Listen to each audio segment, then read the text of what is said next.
Hi there, my name's Shebahn Aherne and I'm from TalkSPORT. We are the world's biggest sports radio station and John Cena in the house. Hello, John. How are you? I'm great. How you doing? Yeah, I'm very well, thanks. This is wonderful. Very good to talk to you. And especially under the circumstances of this brilliant movie, Jackpot. We've been lucky Thanks. enough to see it. Brilliant storyline, all very unusual. An interesting character in Noel too. How easy for you was it to just jump at this role?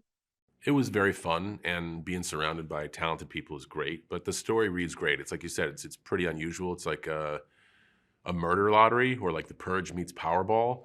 And when you can explain it that simple, and somebody be like, "Yeah, I understand that," I think that's a good starting position when you can explain it in just a few words, and then just yeah, I guess falling into the big old virtuous goofball of Noel. That was fun to do.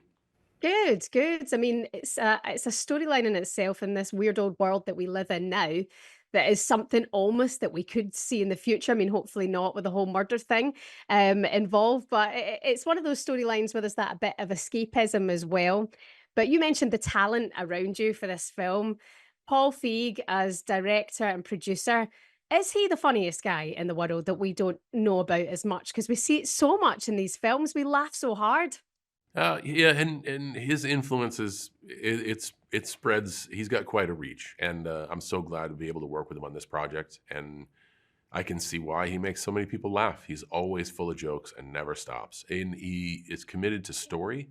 And I think that's what's great about even the wonderful comedies that he's given the world. They still all have heart and they all have story, and he doesn't ignore that. And a lot of times when you can get people to attach to the heart, the jokes land a lot better. Yeah, no, you're absolutely right. I mean, Paul Feig, Bridesmaids, maybe one of the funniest movies ever, in my opinion. I genuinely nearly went myself watching that movie, and I've had a few giggles at this one too. So it's really brilliant stuff. I take it you're buzzing for the release. Yeah, we're all very excited, especially, it takes time for the world to see it. And when you're on set and you're having so much fun and you're making everybody laugh, I mean, you can watch the blooper reel. We really did have a lot of fun making this movie. So to be able to now be at a point where we're going to show the world, it's very exciting. Brilliant stuff. I mean, what would be your version, John Cena, of hitting the jackpot? I feel like maybe from the outside looking in, you've maybe already done that in life. But is there anything else that would be hitting the jackpot for you? Honestly, I believe that maybe it is being useful every day and waking up understanding that I've hit a whole lot of jackpots in my lifetime and never forgetting that. Brilliant stuff. Listen, I have to ask you, working at TalkSport, about WrestleMania. You appeared in London last year, which was absolutely brilliant. Will we see a farewell for your UK fans soon again?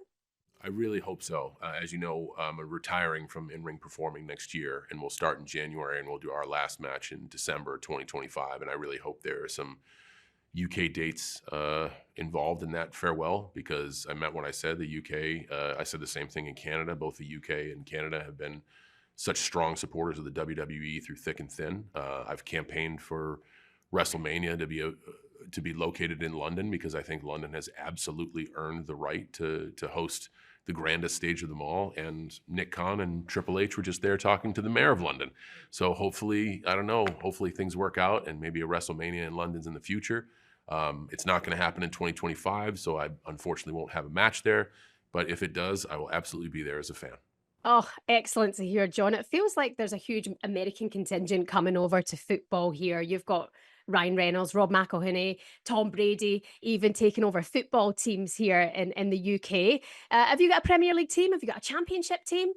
I always say that I'm looking for a team. Everybody says I'm a Tottenham fan. There's been talks of me being a Chelsea fan. Matthew Vaughn is trying to court me into being a Chelsea fan. I say I'm looking for a team. I'm still trying to figure out the game. I'm trying to figure out the rivalries. So if you have a good pitch, I'm willing to listen. Glasgow Celtic, the best fan base in the world. Okay, wherever you go, wherever you are now, you can walk down the street and you will find yourself a Celtic bar, John Cena. So is that a pitch that works? That's a pretty decent pitch, and I'm from Boston, and their basketball team's called the Celtics. So I'll put that at the front of the list. But I'm I'll still see you excited. there. I will see you there. Congratulations on this. Looking forward to seeing Jackpot in full in the cinema. Well done, you. And we hope to see you here in England sometime soon. Thanks, John Cena. Thank you. On AM, on DAB, via the TalkSPORT app, and on your smart speaker. TalkSPORT.